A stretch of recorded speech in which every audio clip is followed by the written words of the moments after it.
24 movie side channel நண்பர்கள் அனைவருக்கும் வணக்கம். இன்னைக்கு நம்ம பார்க்க போறது மாரிச் அப்படிங்கிற சூப்பரான ஒரு ஹிந்தி படத்தை பத்தி தான் பார்க்க போறோம். இந்த படம் 2022 வந்திருக்கு. இந்த படத்தோட கதை என்னன்னா, ஒரு அபார்ட்மெண்ட்ல 2 கொலை நடக்குது. ஹீரோ இந்த கேஸ் எடுத்து விசாரிக்கிறாரு. யார் இந்த கொலையை பண்ணது, ஹீரோ குற்றவாளியை கண்டுபிடிச்சாரா இல்லையா, கடைசி வரைக்கும் செம்ம இன்ட்ரெஸ்டா கொண்டு போயிருப்பாங்க. இப்ப நம்ம படத்துக்குள்ள போவோம். ஸ்டார்டிங் சீனே மேரிங்கிற ஒரு பொண்ணை காமிக்கிறாங்க. வீட்டுல வேலை பார்த்துட்டு இருக்கும்போது இவங்களோட ஹஸ்பண்ட் பின்னாடி வந்து நிக்கிறாரு. இவரோட பேர் ஆண்டனிங்கிறது. ஹஸ்பண்ட் வந்திருக்காருன்னு தெரிஞ்சதும் இவங்க அதிர்ச்சி ஆகுறாங்க. ஆண்டனி இவரோட பொண்ணை பார்க்கத்தான் வந்திருக்காரு போல. இப்ப வேகமா மாடியை நோக்கி நடக்க ஆரம்பிக்கிறாரு. போகாதன்னு இவங்க தடுத்துட்டு இருக்காங்க. அப்ப இவருக்கு லேசான காயம் ஏற்படுது. கோபத்துல ஆண்டனியும் இவங்களை பிடிச்சு தள்ளி விடுறாரு. இவங்களும் மாடியில இருந்து கீழே விழுந்துடுறாங்க. இவங்களுக்கு என்ன ஆச்சுன்னு தெரியல. அடுத்து 10 வருஷம் கழிச்சு நடக்கிறத நமக்கு காமிக்கிறாங்க. ஒரு அபார்ட்மெண்ட்ல இருக்கிற ஒரு பிளாட்டை நமக்கு காட்டுறாங்க. அந்த பிளாட்ல ஒரு சின்ன பொண்ணு ஒளிஞ்சிருக்கா போல. இப்ப தான் ஒளிஞ்சிருக்கிற இடத்த விட்டு வெளியே வரா. அந்த சின்ன பொண்ணு பயந்த மாதிரி வேகமா அங்கிருந்து கிளம்பிட்டு இருக்கா. காரணம் என்னன்னா, அந்த அபார்ட்மெண்ட்ல இருக்கிற 2 பேர் இறந்து போயிருக்காங்க. அப்படி வந்துட்டு இருக்கும்போது அந்த பொண்ணை யாரோ சட்டுன்னு தூக்குற மாதிரி காட்டுறாங்க. இப்ப லிசான்னு ஒரு பொண்ணை காமிக்கிறாங்க. 2 பேர் ஒரு பிளாட்ல இறந்து போனாங்களே, அந்த பிளாட்லாம் லிசாவும் இருக்காங்க. இப்ப பிளாட்டுக்குள்ள வர்றாங்க. உள்ள வரவங்க 2 பேர் இறந்து கிடக்கிறத பார்த்து கத்தணும்ல. ஆனா லிசா கிட்ட இருந்து எந்த ஒரு சவுண்டுமே கேட்க மாட்டேங்குது. அப்படியே விடியறத நமக்கு காமிக்கிறாங்க. காலையில போலீஸ் எல்லாரும் அந்த இடத்துக்கு வந்துடுறாங்க. இப்ப ஹீரோவை காட்டுறாங்க. பேர் ராஜீவ்ங்கிறது. ஹீரோவும் இங்க இருக்கிற எல்லா விஷயத்தையும் கவனிச்சிட்டு இருக்காரு. ஃபாரன்சிக் டிபார்ட்மெண்ட் சேர்ந்தவங்களாம் வந்து ஏதாவது தடயம் கிடைக்குமான்னு தேடிட்டு இருக்காங்க. லிசா ஏன் கத்தலைன்னு இப்பதான் தெரிய வருது. லிசா செம்ம போதையில இருக்காங்க. ஹீரோ தான் அவங்களை எழுப்பி விட்டுட்டு இருக்காரு. இப்பதான் லைட்டா கண்ணை திறக்கிறாங்க. மீடியாவை சேர்ந்த எல்லாரும் இந்த கேஸை பத்தி தான் பேசிட்டு இருக்காங்க. பிளாட்ல 2 பேர் இறந்து போனாங்களே, ஒருத்தவங்களோட பேர் பூஜாங்கிறது. இவங்களை பொறுத்த வரைக்கும் ஒரு தொண்டு நிறுவனத்துல வேலை பார்த்துட்டு இருப்பாங்க. இன்னொருத்தவங்களோட பேர் ரீனாங்கிறது. ரீனாவை பொறுத்த வரைக்கும் மாடலா இருப்பாங்க. இப்ப ஹீரோவும் கிரைம் சீன்ல கிடைச்ச எல்லாத்தையும் ஒவ்வொன்றா எடுத்து பார்த்துட்டு இருக்காரு. பொதுவா ஒர்க்கர்ஸ் எல்லாரும் யூஸ் பண்ணுவாங்கல்ல, அந்த மாதிரி ஒரு துண்டு இருக்கு. இந்த துண்டு யாரோட தான் இருக்கும்னு ஹீரோவும் யோசிக்கிறாரு. ஒருவேளை கொலையாளியோட துண்டா கூட இருக்கலாம்னு நினைக்கிறாரு. இப்ப செக்யூரிட்டியை கூப்பிட்டு 3 பேரை பத்தியும் விசாரிக்கிறாங்க. இப்ப இவரும் என்ன சொல்றாருன்னா, லிசா பெரும்பாலும் போதையில தான் இருப்பாங்க. ரீனாவை பொறுத்த வரைக்கும் நைட்டு லேட்டா தான் பிளாட்டுக்கு வருவாங்க. பூஜா மேடம் தான் ரொம்ப நல்லவங்க, எல்லார்கிட்டயும் அன்பா பேசுவாங்கன்னு சொல்றாரு. இவங்க 3 பேரை பார்க்க யாரெல்லாம் பிளாட்டுக்கு வருவாங்கன்னு ஹீரோ கேக்குறாரு. சில சமயம் லிசாவோட தாத்தா வருவாரு. அதே மாதிரி சோபன்னு ஒரு பையன் தினமும் வந்துருவான். ஏன்னா இவங்களுக்கு இளநீ கொடுக்கறதுக்காக வருவான்னு இவரும் சொல்றாரு. அடுத்து சோபனோட அம்மாவை பார்க்க ஹீரோ வராரு. அவன் இளநிக்கு காசு வாங்காமலே போயிட்டான். இந்தாங்கம்மா காசுன்னு ஹீரோவும் கொடுக்குறாரு. இவங்களுக்கு ஹீரோ யாருன்னே தெரியல, இருந்தாலும் காசை வாங்கிக்கிறாங்க. அவன் துண்டையும் விட்டுட்டு போயிட்டான்னு சொல்லி அதை கொடுக்குறாரு. அம்மாவும் இது பையனோட துண்டான்னு யோசிச்சுட்டு இருக்காங்க. அப்ப சோபனோட தங்கச்சி அங்க வந்துடுறாங்க. அண்ணனோட துண்டுதாமா, வாங்கிக்கன்னு சொல்றாங்க. சோபனோட போட்டோ அங்க இருக்கு. அத ஃபேமிலிக்கு தெரியாம போட்டோ எடுத்துக்கிறாரு. அந்த போட்டோவை எல்லாருக்கும் அனுப்பிச்சு வைக்கிறாரு. இவன் எங்க இருந்தாலும் சீக்கிரமா கண்டுபிடிங்கன்னு சொல்றாரு. இப்பதான் ஹீரோட ஒய்ஃபை காமிக்கிறாங்க. இவங்க பேர் மாலினிங்கிறது. இவங்க இப்ப கர்ப்பமா இருக்காங்க. ஹீரோ கிட்ட வந்து ஜாலியா பேசிட்டு இருக்காங்க. நைட்டு இவருக்கு தூக்கமே வர மாட்டேங்குது. அதனால ஒவ்வொரு நியூஸா பாத்துட்டு இருக்காரு. அப்பதான் ஒரு விஷயம் தெரிய வருது. ரீனா இருக்காங்கல்ல, சமீபத்துல ஒருத்தவங்க சண்டை போட்டிருப்பாங்க. அது சம்பந்தமான நியூஸா தான் படிக்கிறாரு. அன்னைக்கு என்ன நடந்துச்சுன்னு நமக்கு காமிக்கிறாங்க. இப்ப ராஜுங்கிற ஒரு நபரை காமிக்கிறாங்க. இவரை பொறுத்த வரைக்கும் ஒரு பெரிய போட்டோகிராஃபரா இருப்பாரு. இவரோட மனைவி பேர் ஷாலினிங்கிறது. இவங்களும் முன்னாள் மாடலா இருந்திருப்பாங்க. 2 பேருமே சந்தோஷமா பிறந்தநாள் பார்ட்டியை கொண்டாடிட்டு இருக்காங்க. அந்த டயத்துல ரீனா அங்க வர்றாங்க. ரீனாவை பொறுத்த வரைக்கும் ராஜோட புது மாடலா இருப்பாங்க. அந்த இடத்துல பயங்கரமா பந்தாலாம் காட்டிட்டு இருக்காங்க. ஷாலினிக்கு இதை பார்க்கும்போது கடுப்பா இருக்கு. ராஜ் தான் கேக்க வெட்டணும், ஆனா அதுக்கு பதிலா ரீனா கேக்க விட்டுறாங்க. ராஜுக்கு அந்த கேக்க ஊட்டி விட்டுட்டு இருக்காங்க. அதே மாதிரி திடீர்னு அவருக்கு முத்தம் கொடுக்குறாங்க. இதை பார்த்த ஷாலினியும் கோவப்பட்டு ரீனாவை திட்டுறாங்க. பதிலுக்கு ரீனாவும் அவங்க மேல ட்ரிங்க்ஸ் எல்லாம் ஊத்தி விடுறாங்க. ரீனாவும் ராஜும் நெருங்கி பழகிட்டு இருக்காங்கன்னு ஷாலினிக்கு நல்லா புரியுது. இதை பத்தி தான் நியூஸ்ல சொல்லியிருக்காங்க போல. ஹீரோவும் படிச்சு தெரிஞ்சுக்கிறாரு. மறுநாள் ராஜுவை பார்க்க அவரோட வீட்டுக்கு வந்துடுறாரு. ஆனா வீட்டுல ஷாலினி மட்டும்தான் இருக்காங்க. உங்க ஹஸ்பண்ட் எங்கன்னு கேக்குறாரு. வேலை விஷயமா மும்பைக்கு போயிருக்காருன்னு சொல்றாங்க. இப்ப ஷாலினியும் ட்ரிங்க்ஸ் கொடுக்க வராங்க. ஹீரோ வேணாம்னு சொல்லிடுறாரு. ரீனா இறந்ததை பத்தி தெரியுமான்னு கேக்குறாரு. ஏன் தெரியாது, நல்லா தெரியும்னு இவங்களும் சொல்றாங்க. சரி, தேவைப்பட்ட மறுபடியும் விசாரணைக்கு வருவேன்னு சொல்லிட்டு ஹீரோவும் அங்கிருந்து கிளம்பி போறாரு. அடுத்த சீன்ல ஹீரோவும் தன்னோட அசிஸ்டண்ட பார்த்து பேச ஆரம்பிக்கிறாரு. அவங்க வீட்டுல நிறைய மாடலோட போட்டோ இருந்தது. ஆனா ரீனாவோட போட்டோ மட்டும் உடைச்சிருக்காங்க. ஷாலினி அவங்க மேல கோபத்துல இருந்திருக்காங்க, அதுதான் உடைச்சிருக்காங்கன்னு சொல்றாரு. ராஜ் ரீனாவை கல்யாணம் பண்ணிக்குவாருன்னு நினைச்சு இவங்க கூட ரீனாவை கொலை பண்ணிருக்கலாம்னு சொல்றாரு. இப்ப அசிஸ்டன்ட்டும் ஏன் பூஜாவை கொலை பண்ணாங்கன்னு கேக்குறாரு. அதுதான் தெரியலன்னு ஹீரோவும் சொல்றாரு. அதே மாதிரி அங்க ஒரு சின்ன பொண்ணு இருந்த மாதிரி காமிச்சாங்கல்ல, இவங்களுக்கு அந்த சின்ன பொண்ணு பத்தி எதுவும் தெரியல. அடுத்து லிசாவை பார்க்க ஹாஸ்பிட்டலுக்கு வராரு. இப்பதான் அவங்க கொஞ்சம் தேடி இருக்காங்க. லிசாவோட தாத்தாவும் இந்த இடத்துல தான் உட்கார்ந்துருக்காரு. இவர் சர்ச்சில் பாஸ்டர் வேலை தான் பார்த்துட்டு இருக்காரு. லிசா கிட்ட தனியா பேசணும்னு நினைக்கிறாரு. நீங்க கொஞ்சம் வெளியே வெயிட் பண்ணுங்கன்னு சொல்ல தாத்தாவும் வெளியே வந்துடுறாரு. இப்ப ஹீரோவும் அன்னைக்கு நைட் என்ன பாத்தீங்கன்னு லிசா கிட்ட கேக்குறாரு. நான் நைட் எதுவுமே பார்க்கல, காலையில நீங்க எழுப்பும் போது உங்களைத்தான் முதல்ல பார்த்தேன்னு இவங்களும் சொல்றாங்க. சரி, அவங்க 2 பேரை பத்தியும் சொல்லுன்னு ஹீரோ கேக்குறாரு. நான் பூஜா கூட பெருசா பழகல, ரீனா கூட தான் பழகிருக்கேன்னு அதை பத்தி சொல்ல ஆரம்பிக்கிறாங்க. இப்ப ரீனாவை வச்சு ராஜ் போட்டோலாம் எடுத்துட்டு இருக்காரு. அந்த இடத்துக்கு ரீனாவை பார்க்க இந்த லிசா வந்திருக்காங்க. லிசாவோட ஹேர் ஸ்டைல் சூப்பரா இருக்குன்னு ராஜும் அவங்க கிட்ட சொல்றாரு. இவங்க ஹேர் ஸ்டைல் மாதிரியே ரீனாவுக்கு வச்சு சில போட்டோலாம் ராஜ் எடுத்துக்கிறாரு. அதே மாதிரி பிறந்தநாள் பார்ட்டியில நடந்த சண்டையை பத்தியும் சொல்றாங்க. அதுல இருந்து ரீனா போன் பண்ணாலும் ராஜ் எடுக்கிறதே இல்ல, நான் போன் பண்ணா எடுக்கவே மாட்டேங்கிறான்னு ரீனாவும் பயங்கரமா கோவப்படுறாங்க.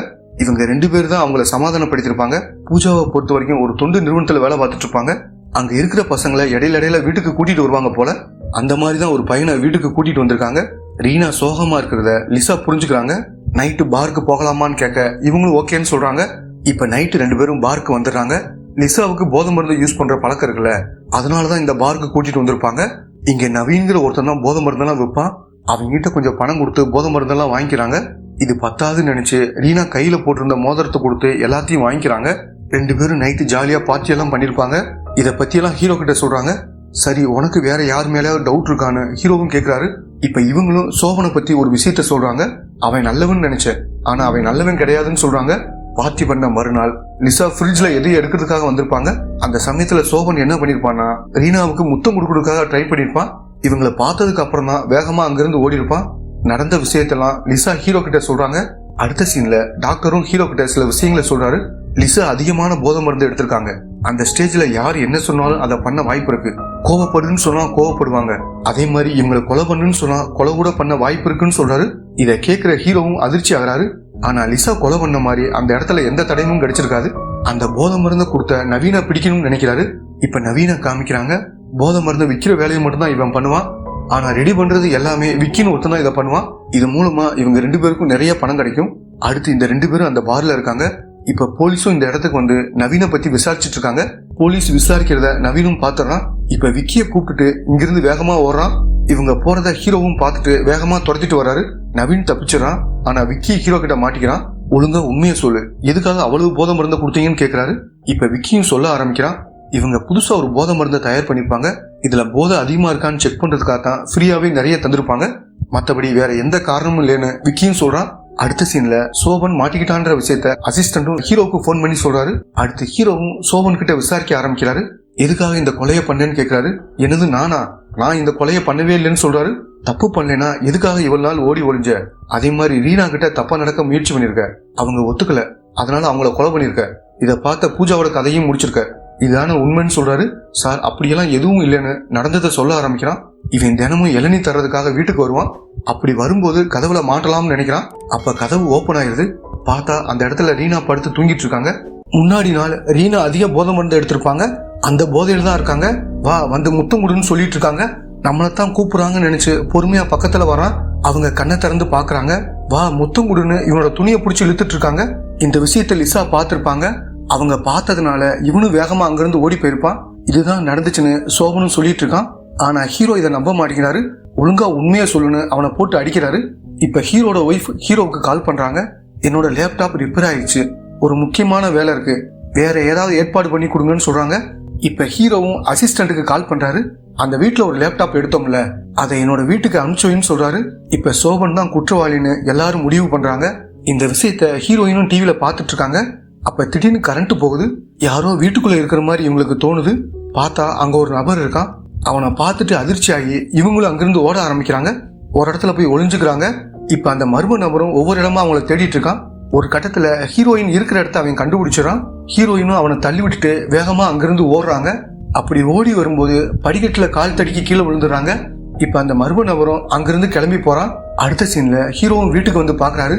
பார்த்தா ஹீரோயின் கீழே விழுந்து கிடக்குறாங்க. இவரும் அவங்கள ஹாஸ்பிட்டலுக்கு கொண்டு வந்து சேர்த்துறாரு. இப்ப டாக்டரும் இப்போதைக்கு எதுவுமே சொல்ல முடியாதுன்னு சொல்றாரு. இதை கேட்கிற ஹீரோவும் மனசு உடைஞ்சு போயிடாரு. அந்த மர்ம நபரை பத்தி எல்லாம் ஹீரோவுக்கு தெரியாது. ஹீரோ ஹாஸ்பிட்டல் தான் இருக்காரு.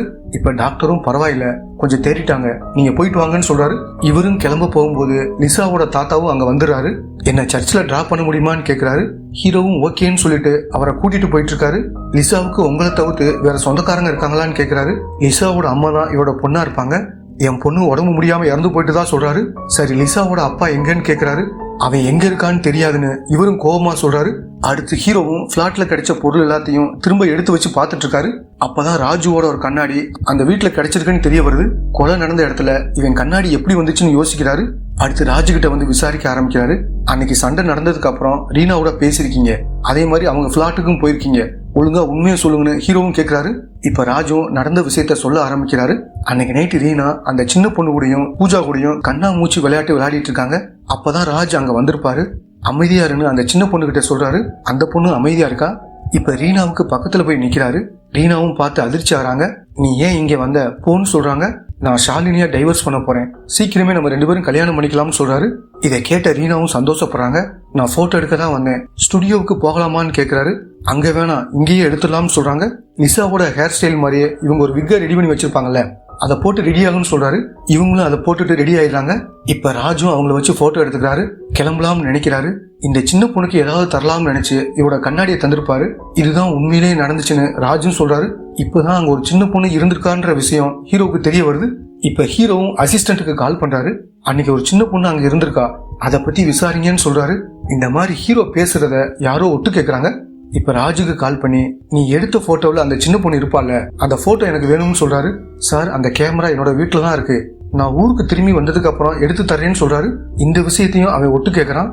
அவன் யாருன்னு தெரியல. அந்த நவீன் இருக்கான்ல, அடிக்கடி ஒரு அனாதலத்துக்கு வந்து பணம் கொடுக்க வருவான். ஆனா இங்க மகேஷ்னு ஒருத்தர் தான் இதை பாத்துக்கிறாரு. நவீன் பண்ற எல்லா விஷயமும் இவருக்கு தெரியும். அதனால உதவியெல்லாம் வேணாம்னு சொல்லுவாரு. இப்ப நவீனும் அங்க வந்து அங்க இருக்கிற குழந்தைகளுக்கெல்லாம் சாக்லேட் தரான். இப்ப மகேஷும் இங்கிருந்து கிளம்புன்னு நவீன் கிட்ட சொல்றாரு.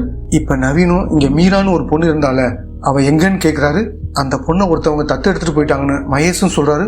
பூஜா ஒரு தொண்டு நிறுவனத்துல வேலை பார்த்தாங்களே, அவங்க இங்கதான் வேலை பார்த்திருப்பாங்க. மகேஷும் பூஜாவும் லவ் பண்ணிருப்பாங்க போல.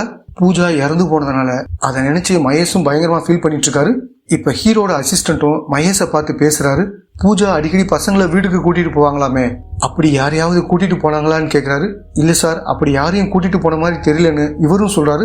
அடுத்த சீன்ல தாத்தாவும் லிசாவை பார்த்து என் கூடயே வந்துருமான்னு சொல்றாரு. இப்ப லிசாவும் என்னோட லைஃப சந்தோஷமா வாழணும், என்னை விட்டுருங்கன்னு சொல்றாங்க. இப்ப ஸ்டார்டிங் சீன்ல காமிச்ச ஆண்டனிய காமிக்கிறாங்க. போதை மருந்தெல்லாம் எடுத்துட்டு இருக்காரு. அதே மாதிரி பொண்ணை இவர்கிட்ட இருந்து பிரிச்சிருப்பாங்க போல. பொண்ணோட போட்டோவை பார்த்து பயங்கரமா ஃபீல் பண்ணிட்டு இருக்காரு. இப்ப ஆண்டனியும் ஹீரோயின் இருக்கிற ஹாஸ்பிட்டலுக்கு வந்து அவங்களே குறுகுறுன்னு பார்த்துட்டு இருக்காரு. அங்க இருக்கிற நர்ஸும் இவரை பார்த்துட்டு என்ன விஷயம்னு கேக்குறாங்க. அதெல்லாம் ஒண்ணும் இல்லைன்னு சொல்லிட்டு இவரும் கிளம்பி போறாரு. அடுத்து ஹீரோவும் ஹாஸ்பிட்டலுக்கு வந்து ஒய்ஃபை பாக்குறாரு.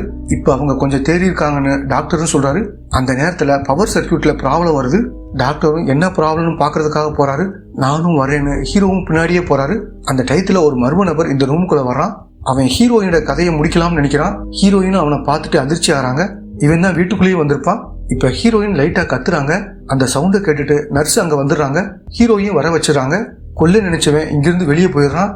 சார், அவன் ஒரு ஜர்க்கின் போட்டிருந்தான், அதே மாதிரி தலையில தொப்பி வச்சிருந்தான்னு சொல்றாங்க. இவரும் வேகமா ஜன்னல் கிட்ட வந்து யாருன்னு பாத்துட்டு இருக்காரு. ஆண்டனி தான் அந்த இடத்துல போயிட்டு இருக்காரு. இவன் தான் நினைச்சு ஹீரோவும் ஆண்டனியை துரத்த ஆரம்பிக்கிறாரு. ஆனா குறுக்க ஒரு வண்டி வந்துருது. அந்த வண்டியில இடிச்சு இவர் கீழே விழுந்துறாரு. நிமிர்ந்து பாக்குறதுக்குள்ள ஆண்டனி காணாம போயிடுறான். இப்ப ராஜும் ஹீரோவுக்கு போன் பண்ணி, சார் கேமராவை எடுத்துட்டு வந்துட்டு இருக்கேன்னு சொல்றாரு. சரி, ஹாஸ்பிட்டலுக்கு வந்துருங்கன்னு ஹீரோவும் சொல்றாரு. ராஜு வர்ற வழியில இந்த மர்ம நபர் வந்துடுறான். வேணும்னே கார் மேல விழுகிறான். யார் விழுந்தாங்கன்னு ராஜும் செக் பண்றாரு. அந்த டயத்துல இவன் பயங்கரமா ராஜு அடிக்கிறான். ரொம்ப நேரம் ஆனதுனால ஹீரோவும் ராஜுக்கு கால் பண்றாரு. ஆனா ராஜு போனவே எடுக்க மாட்டேங்கிறாரு. ஹீரோவும் கோபத்துல போனை உடைச்சிடறாரு. அடுத்த சீன்ல மகேஷ் இருக்கிற அனாதை இல்லத்துக்குள்ள ஒரு நபர் நுழையிறான். எல்லாருமே தூங்கிட்டு இருக்காங்க. உள்ள வந்து மீரா சம்பந்தப்பட்ட ஃபைல்லாம் எடுத்து பாக்குறான். இந்த பொண்ணை யாருக்கு தத்து கொடுத்துருக்காங்கன்ற டீடைல்ஸை பாக்குறான். பாக்குறது வேற யாரும் இல்ல, நவீன் தான். இப்ப நவீனும் மீரா இருக்கிற வீட்டுக்கு வந்து பாக்குறான். ஆனா வீடு பூட்டி இருக்கு. இந்த வீட்டை சேர்ந்தவங்க எங்க போயிருக்காங்கன்னு பக்கத்துல இருக்கவங்ககிட்ட விசாரிக்கிறாரு. அந்த வீடு 6 மாசமா பூட்டி தான் இருக்குன்னு சொல்றாங்க. என்னது 6 மாசமானு நவீனும் யோசிக்கிறாரு. மகேஷை வாட்ச் பண்ண ஆரம்பிக்கிறாரு. இவரும் சாப்பாடெல்லாம் எடுத்துக்கிட்டு எங்கேயோ போறாரு. ஏன் இங்க போறாருன்னு நவீனும் யோசிக்கிறான். மகேஷ் கொஞ்ச நேரம் உள்ள இருந்துட்டு வெளியே கிளம்பி போறாரு. இப்ப நவீனும் பூட்டை உடைச்சிட்டு உள்ள வந்து பாக்குறாரு. பார்த்தா இங்க நிறைய பசங்க இருக்காங்க. தத்து கொடுத்ததா போய் சொல்லிட்டு இங்க வச்சிருக்காருன்னு புரியுது. இங்கதான் மீராங்கிற பொண்ணு இருக்காங்க. இந்த பொண்ணு தான் அந்த வீட்டுல இருந்த மாதிரி நமக்கு காமிச்சிருப்பாங்க. காப்பாத்தலாம்னு நினைக்கும் போது தலையில யாரோ பயங்கரமா அடிச்சிடறாங்க. பார்த்தா மகேஷ் தான் அடிச்சிருப்பாரு. நவீனும் இந்த இடத்துல இறந்து போயிடாரு. அடுத்து ஹீரோவும் உடஞ்சு போன போனை தன்னோட அசிஸ்டன்ட்ட கொடுத்து சர்வீஸ் பண்ணுன்னு சொல்ல வர்றாரு. அப்பதான் ஹீரோவுக்கு ஒரு விஷயம் ஞாபகம் வருது. வீட்டுல இருக்கிற லேப்டாப் ரிப்பேர் ஆயிடுச்சு, அர்ஜென்ட்டா வேற ஒண்ணு வேணும்னு ஒய்ஃப் சொல்லியிருப்பாங்க. இவரும் அந்த பிளாட்ல கிடைச்ச லேப்டாப்பை கொடுத்து விட்டுருப்பாரு. இது இவருக்கு ஞாபகம் வருது. இதனாலதான் ஒய்ஃபுக்கு பிரச்சனை வந்திருக்குமான்னு யோசிக்கிறாரு. அந்த லேப்டாப் வீட்டுல தான் இருக்கான்னு யோசிக்கிறாரு. இத பத்தி பக்கத்துல இருந்த போலீஸ் கிட்ட கேட்கிறாரு. இல்ல சார், அதை குடுக்க மறந்துட்டோம், அந்த லேப்டாப் இங்கதான் இருக்குன்னு இவரும் சொல்றாரு. இப்ப அந்த லேப்டாப்ல என்ன இருக்குன்னு செக் பண்றாங்க. செக் பண்ண நபர் என்ன சொல்றாருன்னா, ஒரு அனாதை இல்லத்தோட டீடைல்ஸ் தான் இருக்குன்னு சொல்றாரு. அப்படின்னா வந்தவன் ஒய்ஃபை தாக்க வரல, லேப்டாப் எடுக்கத்தான் வந்திருக்கான். லேப்டாப் வீட்டுல இருக்குன்னு அவன் நினைச்சிருக்கான். நம்மளோட போனை ஒட்டு கேட்டிருந்தா மட்டும்தான் இது நடக்க வாய்ப்பு இருக்குன்னு யோசிக்கிறாரு. ராஜும் கடைசியா பேசியிருப்பாரு. அதுக்கப்புறம் அவருக்கு என்னாச்சுன்னு தெரியல. அவன் தான் ராஜா ஏதோ பண்ணிருக்கான், போனையும் ஒட்டு கேட்டிருக்கான்னு இந்த இடத்துல கண்டுபிடிக்கிறாரு. ஹீரோட போன் உடஞ்சதுல அப்ப இருந்துதான் ஹீரோட போனை ஒட்டு கேட்க முடியல. அவனை பிடிக்கிறதுக்கு ஒரு வழி இருக்குன்னு ஹீரோ சொல்றாரு. இப்ப ஹீரோ வேணும்னே தன்னோட அசிஸ்டன்ட் கிட்ட பேசுற மாதிரி நடிக்கிறாரு. லேப்டாப் என்னோட வீட்டுல தான் இருக்கு, வீட்டுல வச்சு செக் பண்ணி பார்க்க போறேன் மாதிரி பேசுறாரு. அவனை பிடிக்கிறதுக்காக ஹீரோவும் ரெடியா உட்கார்ந்துருக்காரு. அவனும் அமைதியா வீட்டுக்குள்ள நுழையிறான். அவன் நுழைஞ்சு தேடலாம் நினைக்கும் போது ஹீரோ எதிர வந்து துப்பாக்கியை காட்டுறாரு. இப்ப அவனும் சட்டுன்னு தள்ளிவிட்டு அங்கிருந்து ஓடுறான். ஹீரோவும் அவனை துரத்திட்டு இருக்காரு. அவன் ஓடிட்டு இருக்கும் போது ஹீரோவும் துப்பாக்கியை வச்சு அவனை சுற்றாரு. அவனோட கையில லைட்டா காயம் பட்டுறது. அதுக்கப்புறமும் ஓடுறான். ஒரு பகுதியில ஊர்வலம் போயிட்டு இருக்கு. அந்த கூட்டத்துக்குள்ள இவன் நுழைஞ்சிடறான். அவன் கையில காயம் இருக்குல்ல, அதனால சந்தேகப்படுறவங்களோட கையெல்லாம் இவர் பிடிச்சு பார்த்துட்டு இருக்காரு. ஒருத்தனோட கையை பிடிக்கும் போது அவன் வலியால துடிக்கிறான். இவன் தான் அவனும் புரிஞ்சுக்கிறாரு. இப்ப பயங்கரமா சண்டை போட்டு அவனை லாக் பண்ணிடுறாரு. அங்க இருக்கிறது வேற யாரும் இல்ல, மகேஷ் தான். மகேஷை பொறுத்த வரைக்கும் பணத்துக்காக குழந்தைகளை கடத்தி வித்துருக்கான். இதுக்கு பூஜாவும் உடந்தையா இருந்திருக்காங்க. இது சம்பந்தமான எல்லா ஃபைலும் அந்த லேப்டாப்ல தான் இருந்திருக்கு. அதுக்கப்புறம் தான் இந்த விஷயம்லாம் நடந்திருக்குன்னு சொல்றாரு. என்னோட ஒய்ஃப் அவனோட முகத்தை பார்த்திருக்கலாம்னு நினைச்சு ஹாஸ்பிட்டலுக்கு வந்து ஒய்ஃபை கொல்ல வந்தவனு இவன் தான் சொல்றாரு. அப்படின்னா ஏன் பூஜாவா கொண்டான்னு சீனியரும் கேட்கிறாரு. அவங்க 2 பேருக்கு ஏதோ சண்டை வந்திருக்கலாம். ரீனா அதை பார்த்ததுனால அவனோட கதையை முடிச்சிருக்கான். அந்த சின்ன பொண்ணு மீரா இப்ப என்கிட்ட தான் இருக்கா. கொஞ்சம் தேடி வந்ததும் அந்த பொண்ணுகிட்டையும் விசாரிக்கணும்னு சொல்றாரு. அடுத்த சீன்ல தாத்தாவும் பேத்திய பாக்குறதுக்காக உட்கார்ந்துருக்காரு. ஸ்டார்டிங்ல மேரின்னு ஒருத்தவங்களை காமிச்சாங்களே, அவங்களோட அப்பா தான் இவரு. இப்ப டாக்டரும் உங்க பேத்தி யாருக்கிட்டையும் சொல்லாம கிளம்பிட்டான்னு சொல்றாரு. எனது கிளம்பிட்டாலான்னு தாத்தாவும் அதிர்ச்சி ஆகிறாரு. ஹீரோ வந்துட்டு இருக்கும் போது லிசா அங்க உட்கார்ந்து இருக்கிறத கவனிக்கிறாரு. இவங்க மாறவே இல்ல. இப்ப கூட சிகரெட் பிடிச்சிட்டு இருக்காங்க. ஹீரோவும் பக்கத்துல உட்காந்து இவங்களுக்கு அட்வைஸ் பண்றாரு. அடுத்து லிசாவும் தாத்தா கிட்ட வந்து நம்ம வீட்டுக்கு போலாம்னு சொல்றாங்க. இதை கேட்டு தாத்தாவும் சந்தோஷப்படுறாரு. அடுத்து ஹீரோவும் மகேஷ் கிட்ட வந்து விசாரணை பண்றாரு. இப்ப அவனும் என்ன சொல்றானா, நவீன கொன்னது நான் தான், மத்தபடி அந்த 2 பேரை நான் கொல்லவே இல்லைன்னு சொல்றான். பொய் சொல்லாத, அந்த இடத்துல மீராவை தூக்கியிருக்க, மீராவை மட்டும் எப்படி தூக்குன அதை சொல்லுன்னு ஹீரோவும் கேட்கிறாரு. பூஜா மீராவை வீட்டுக்கு கூட்டிட்டு போயிருப்பாங்க. நைட்டுக்குள்ள வந்து விட்டு நம்ம வேலைக்காக ரெடி பண்ணணும்னு சொல்லியிருப்பாரு. ஆனா நைட்டு கால் பண்ணப்ப அவங்க போனை எடுத்திருக்க மாட்டாங்க. என்னாச்சுன்னு பார்க்கத்தான் இவர் பிளாட் கிட்ட போயிருப்பாரு. அப்பதான் மீரா எதிர வந்திருப்பா. இவரும் லாக் பண்ணி கூட்டு போயிருப்பாரு. இதுதான் நடந்ததுன்னு இவரும் சொல்றாரு. இப்ப ஹீரோவும் யார் இந்த கொலையை பண்ணிருப்பான்னு யோசிக்கிறாரு. அதே சமயம் ஹாஸ்பிட்டல் டேபிள்ல ஒரு போட்டோ இருக்கு. அத நர்ஸ் பாக்குறாங்க. அந்த தாத்தா தான் போட்டோவை விட்டுட்டு போயிருக்காரு போல. அன்னைக்கு ஹாஸ்பிட்டல்ல ஹீரோயின் இருக்கும்போது ஆண்டனி அவங்கள குறுகுறுன்னு பாத்திருப்பாரு. இந்த நர்ஸ் தான் ஆண்டனியை கிளம்புங்கன்னு சொல்லியிருப்பாங்க. அந்த போட்டோவில் ஆண்டனியும் இருக்காரு. இத பத்தி ஹீரோ கிட்ட சொல்லணும்னு நினைக்கிறாங்க. அதே சமயம் ஹீரோவும் மீரா கிட்ட வந்து அன்னைக்கு என்ன நடந்துச்சுன்னு கேட்கிறாரு. அன்னைக்கு எல்லாரும் கண்ணாமூச்சி விளையாடிட்டு இருக்கும்போது இந்த பொண்ணு ஓடி ஒளிஞ்சுக்கிறான். அப்போ ஒரு நபர் வந்து ரீனாவோட கதையை முதல்ல முடிக்கிறாரு. அதுக்கப்புறம் பூஜாவோட கதையை முடிக்கிறாரு. இந்த பொண்ணு அமைதியா ஒளிஞ்சிட்டு இருந்திருப்பா. அதுக்கப்புறம் தான் வெளியில ஓடி வந்திருப்பா. அப்பதான் மகேஷ் இந்த பொண்ணை தூக்கிட்டு போன மாதிரி சொல்றான். அந்த டயத்துல நர்ஸ் வந்து, சார் அன்னைக்கு உங்க ஒய்ஃபை பார்த்தது இவன் தானு போட்டோவில் அந்த ஆண்டனியை காமிக்கிறாங்க. அந்த போட்டோவை இந்த சின்ன பொண்ணும் பார்த்துட்டு அன்னைக்கு நான் பார்த்தது இவனைத்தான் சொல்றாங்க. இத பாக்குற ஹீரோவும் அதிர்ச்சி ஆகிறாரு. ஏன்னா போட்டோவில் அந்த தாத்தாவும் இருக்காருல்ல, கண்டிப்பா அவருக்கு இந்த ஆண்டனியை பத்தி தெரிஞ்சிருக்க வாய்ப்பு இருக்குன்னு நினைச்சு அவரை பார்க்க வீட்டுக்கு வராரு. இப்ப போட்டோவை காமிச்சு இதுல இருக்கிறது யாருன்னு கேக்குறாரு. இவன் தான் என்னோட மருமகன் சொல்றாரு. மேரி ஆண்டனியை லவ் பண்ணிருப்பாங்க, அவன் சரியில்லைன்னு மாதிரி சொல்லியிருப்பாரு. அதை கேட்காம பொண்ணு கல்யாணம் பண்ணி போயிருப்பாங்க. இவங்களுக்கு ஒரு பொண்ணு இருக்கும்போது மேரி அப்பாவோட வீட்டுக்கு வந்துடுறாங்க. அவர் அதிகமா போதை மருந்து எடுத்துக்கிட்டு தினமும் பயங்கரமா டார்ச்சர் பண்றதா சொல்றாங்க. அதுக்கப்புறம் 2 பேரையும் இவர் தான் பார்த்திருப்பாரு. இவர் இல்லாத டயத்துல ஆண்டனி வந்து மேரியோட சண்டை போட்டிருப்பான். அப்பதான் மேரி மாடியிலிருந்து கீழே விழுந்து அடிபட்டு இருப்பாங்க. அதனாலதான் ஆண்டனிக்கு தண்டனை கிடைச்சு ஜெயிலுக்கு போயிருப்பான். சாகும்போது மேரி என்ன சொல்லியிருப்பாங்கன்னா, என் பொண்ணை நல்லா பாத்துக்கங்கப்பா, அந்த ஆண்டனி கிட்ட மட்டும் சேர விடாதீங்கன்னு சொல்லியிருப்பாங்க. இவரும் பொண்ணை நல்லா பாக்கணும்னு நினைக்கிறாரு. ஆனா லிசாவும் அப்பா மாதிரியே போதை மருந்துக்கு அடிமையாயிருவாங்க. ஆண்டனியும் ஜெயில இருந்து வந்துருவான். எதேச்சி அவனை ஹாஸ்பிட்டல்ல வச்சுதான் பாத்திருப்பாரு. ஹாஸ்பிட்டலுக்கு மகளை பார்க்கத்தான் ஆண்டனி வந்திருப்பாரு. ஆனா இவர் இருக்கார்ல, திட்டி அனுப்பிச்சு விட்டுருப்பாரு. அன்னைக்கு ஆண்டனியும் எதேச்சியா தான் ஹீரோயினை பார்த்திருப்பாரு. மற்றபடி எந்த காரணமும் கிடையாது. இப்ப ஹீரோவும் லிசா எப்படி இருக்கான்னு கேட்கிறாரு. இப்ப தாத்தாவும் என்ன சொல்றாருன்னா, அவ அமைதியா ரெஸ்ட் எடுத்துட்டு இருக்கான்னு சொல்றாரு. இவரோட பேச்சும் இவரோட நடவடிக்கையும் பார்க்கும்போது ஹீரோவுக்கு சந்தேகம் வருது. லிசா எங்க இருக்கா, நான் பாக்கணும்னு சொல்றாரு. மேலதான் இருக்கான்னு தெரிஞ்சதும் இவர் வேகமா மேலே ஏறி வராரு. அவங்க படுத்திருக்காங்க. அவங்கள திருப்புனா கழுத்துல வெட்டப்பட்டு இறந்து கிடக்குறாங்க. இந்த தாத்தா தான் பேத்திய சாகடிச்சிருக்காரு. அந்த சின்ன பொண்ணு ஆண்டனி தான் இந்த 2 கொலையும் பண்ணதா சொல்லியிருப்பா. ஆனா உண்மையிலே ஆண்டனி இந்த கொலையை பண்ணிருக்க மாட்டாரு. இந்த தாத்தா தான் அந்த 2 பேரையும் கொலை பண்ணிருப்பாரு. ஆண்டனி போட்டிருக்க ட்ரெஸ் மாதிரி தான் இந்த தாத்தாவும் போட்டு அன்னைக்கு வந்திருப்பாரு. அந்த சின்ன பொண்ணு இருட்டுல இவரை பார்த்திருப்பாங்க. அதே மாதிரி போட்டோவில் இருக்க கெட்டப்ப பார்த்துட்டு தான் ஆண்டனி கொன்னதா சொல்லியிருப்பாங்க. இப்ப அன்னைக்கு என்ன நடந்துச்சுன்னு காமிக்கிறாங்க. இவர் லிசாவை சாகடிக்கு தான் அந்த பிளாட்டுக்கு வந்திருப்பாரு. ஆனா ரீனா லிசா கெட்டப்ல இருந்திருப்பாங்க. இதுதான் லிசான்னு நினைச்சு பின்னாடி இருந்து அவங்களோட கழுத்தை அறுத்திருப்பாரு. அதுக்கப்புறம் தான் இது லிசா இல்லைன்னு தெரிய வந்திருக்கும். இந்த விஷயத்த பூஜாவும் பாத்துருவாங்க. அதுக்கப்புறம் தான் இவங்களோட கதையை முடிச்சிருப்பாரு. இப்ப ஹீரோவும் எப்படி பேத்தியவே உங்களால கொல்ல முடிஞ்சதுன்னு கேக்குறாரு. என் பொண்ணு சொன்ன விஷயத்த தான் நான் பண்ணிருக்கேன்னு இவரும் சொல்றாரு. சாகிறதுக்கு முன்னாடி மேரி என்ன சொல்லிருப்பாங்கன்னா, என் பொண்ணை நல்லா பாத்துக்குங்கப்பா, ஆண்டனி மாதிரி மாறாம பாத்துக்குங்கன்னு சொல்லி சத்தியம் வாங்கியிருப்பாங்க. இவரும் பேத்தியை மாத்தலாம்னு நினைச்சிருப்பாரு. ஆனா பேத்தி நாளுக்கு நாள் மோசமா தான் போயிட்டு இருப்பாங்க. அதனாலதான் பேத்தியோட கதையை முடிச்சிருப்பாரு. போலீஸும் சந்தேகப்பட்டு ஆண்டனியை பிடிச்சு வச்சிருப்பாங்க. இப்ப ஆண்டனியும் என் பொண்ணை பாக்கணும்னு சொல்றாரு. இப்ப தாத்தாவும் வந்து, உன் பொண்ணு இறந்து போயிட்டா, என் மகளுக்கு பண்ண சத்தியத்தை என்னால நிறைவேற்ற முடியல, அதனாலதான் கொன்னேன்னு சொல்றாரு. இதை கேட்கிற ஆண்டனியும் மகளை பாக்கணும்னு சொல்லி கத்துறாரு. இப்ப ஹீரோவும் உள்ள போய் பாருன்னு சொல்றாரு. ஆண்டனியும் வீட்டுக்குள்ள வந்துடுறாரு. மாடி ஏறி பொண்ணோட ரூம் கதவை திறக்கிறாரு. இதோட இந்த படம் முடியுது.